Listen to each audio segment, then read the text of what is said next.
It is in my opinion that RWLs are more effective than reading lists. As a student, reading lists become long and agonizing to look at. I find myself rushing through them to try and finish them, taking very little information away from what I've just read. It seems more like an assignment than an interaction and gaining of knowledge. Something that also makes me reluctant to use reading lists is the lack of choice in the matter. Having a prepared stack of material that your students must read by a certain date lacks creativity and ultimately means I am less likely to engage with what I am reading. What I found with RWLs is that I was offered choice in my education. Not only was I given options of which particular thing I was going to engage with each week, but I was also asked which way I would like to receive the information, being able to read, watch, or listen to something. This was exciting. I liked having a choice, which enhanced my interest in the weekly task. Although the asked still had me do a bit of work outside of class, I felt less resistant to not want to do it.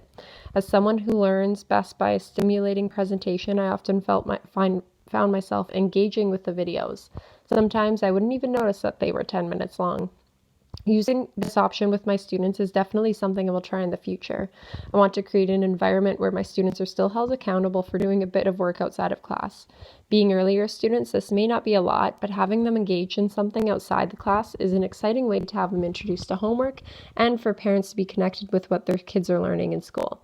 If I'm going with the way our classes' RWLs were run, I think my students would also enjoy that there were often two sides to the weekly story.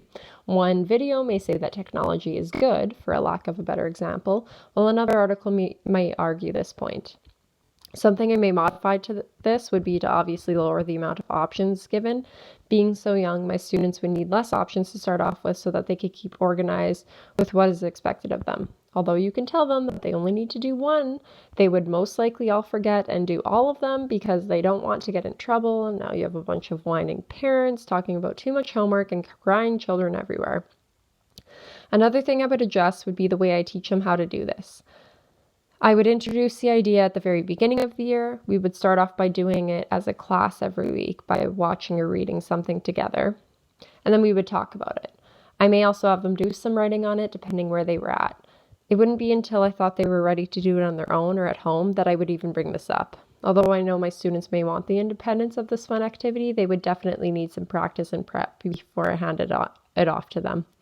Instead of having them do an online write-up right away, I may ask them to come to class with their ideas that they have written down.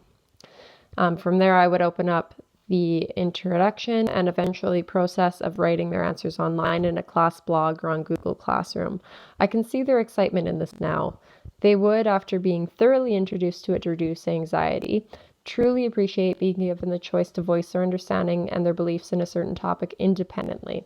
Having the option to read, watch, or listen would be so satisfying for those who may struggle in one of the options, as they would have another way to take in the information.